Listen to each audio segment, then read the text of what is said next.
You are listening to episode 6 of The Calm Competitor, where we tackle the infamous phenomenon of paralysis by analysis.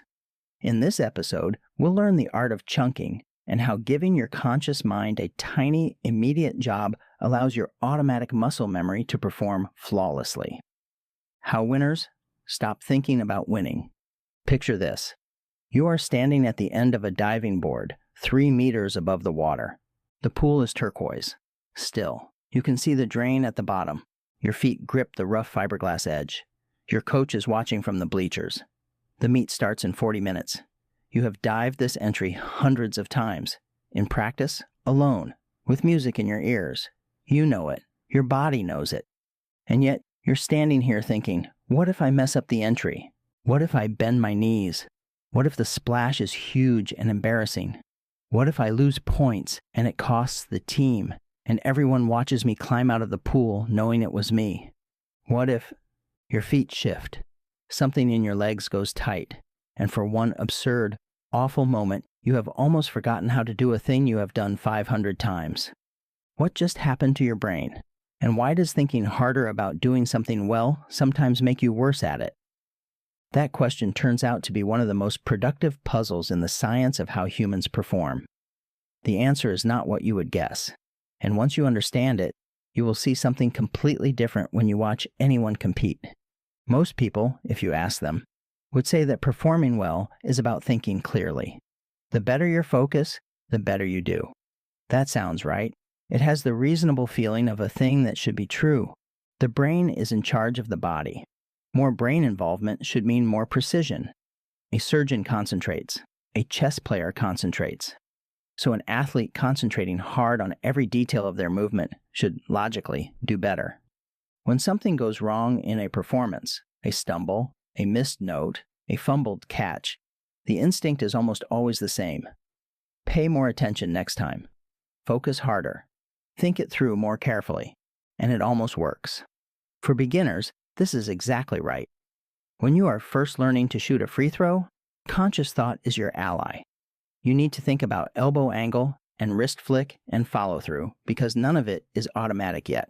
The brain guides the hands. But as skill develops, something quietly changes in where the competence lives. And that change is where things get complicated. Here is where it breaks.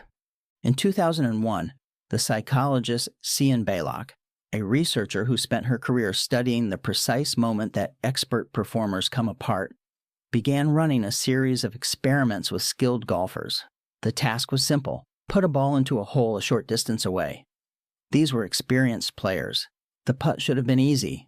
One group was told to swing normally. The other group was told to monitor their putting stroke as they swung, specifically to notice the moment the club made contact with the ball. The second group putted significantly worse. Not beginners, not people still learning, experts.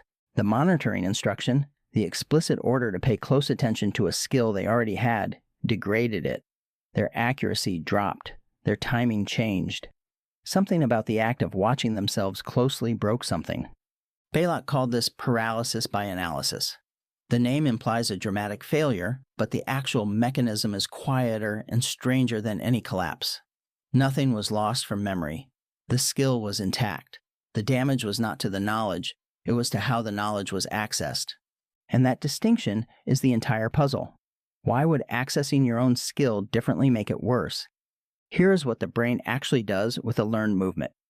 When you first learn to do something physical, dribble a basketball, type on a keyboard, ride a bike, you use a part of the brain system that's good at conscious, deliberate control. This system, centered in regions of the prefrontal cortex, the front part of the brain that handles reasoning, planning, and attention, is slow, effortful, and serial, meaning it handles one thing at a time. It learns by making errors and correcting them, and it talks to itself constantly. You can almost hear it. Left hand, right hand, balance, pedal, don't fall. That is learning, and it is expensive. It takes enormous mental energy. But something happens after hundreds of hours of practice. The movement gets handed off. Not erased, moved. It migrates to a different system, one built around a brain structure called the basal ganglia and the cerebellum. These structures don't think in words. They don't reason. They are pattern engines. They execute sequences of action fluidly, automatically, without needing the prefrontal cortex to supervise. This is what muscle memory actually is. The muscles have no memory. What has changed is where in the brain the motor program is stored and run. The program has been transferred to a system that's fast, parallel, and quiet. It handles multiple things simultaneously, without effort. When a professional pianist plays a piece they've performed 1,000 times, the prefrontal cortex is not controlling their fingers. The cerebellar basal ganglia circuit is running the sequence autonomously. The prefrontal cortex is free to feel the music, respond to the room, breathe. And here is the trap.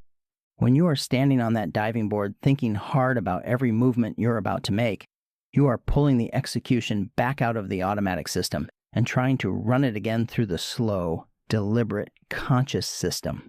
The one that hasn't touched the skill in years, the one that is not built for it anymore.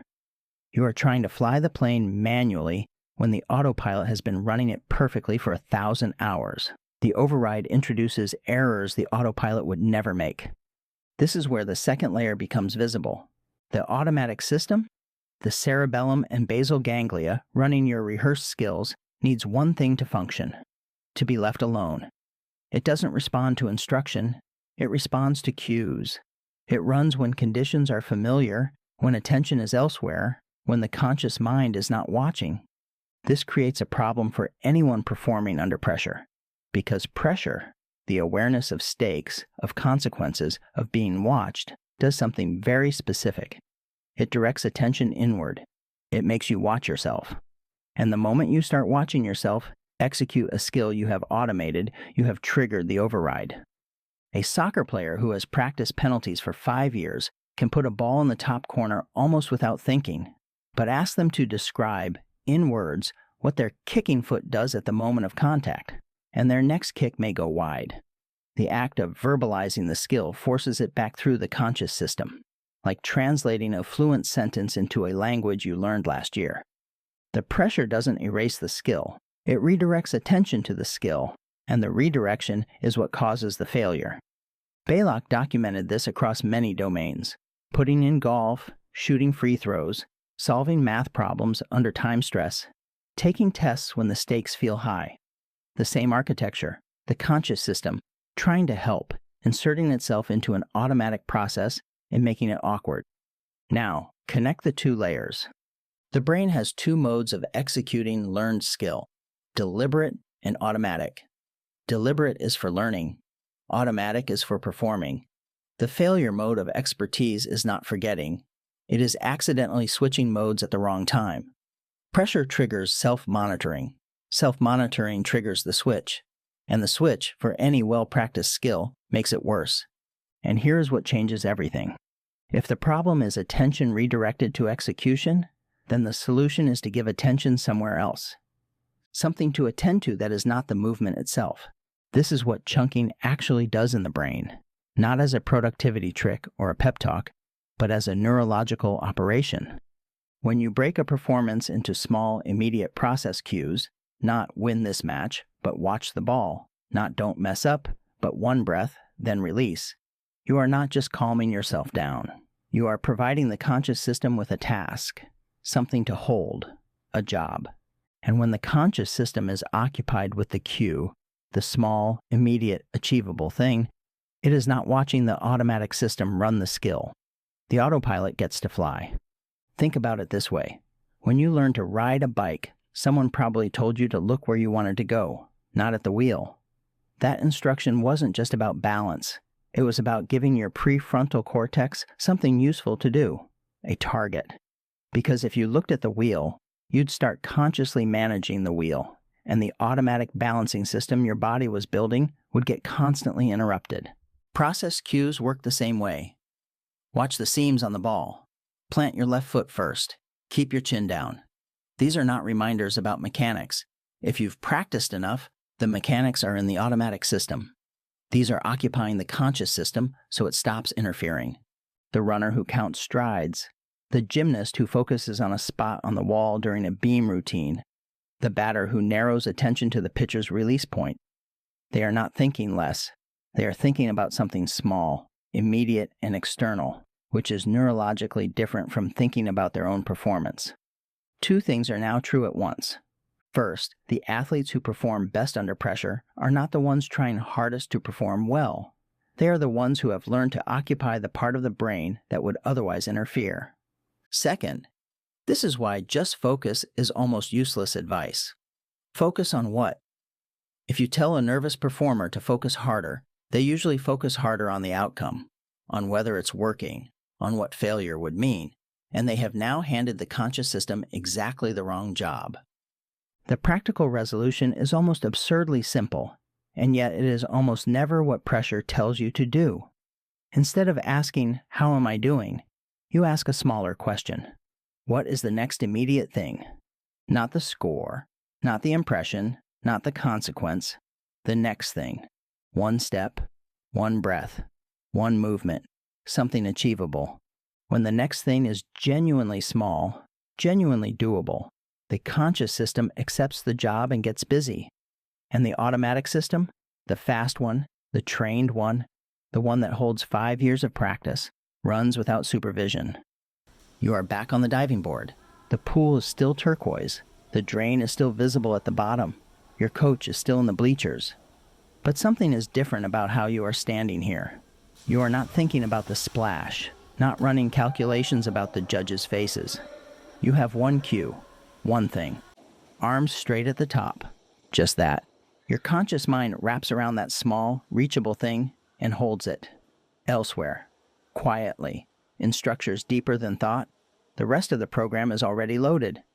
The sequence you have rehearsed.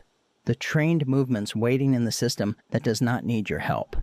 You step off the board, and somewhere under the surface of that act, underneath the thing you are consciously doing, the part of your brain that learned all of this in the long, repetitive months of practice is running exactly as it was built to run. The conscious mind gives it one job, hands off, lets it go. Which raises a question you might find yourself sitting with long after you climb out of the water. How many things are you already good at that you've been making harder by watching too closely? Now that you know how to break a massive challenge into manageable steps, how do you string them together into a reliable shield against anxiety? In episode 7, we'll look at the incredible neurological power of a pre-performance routine.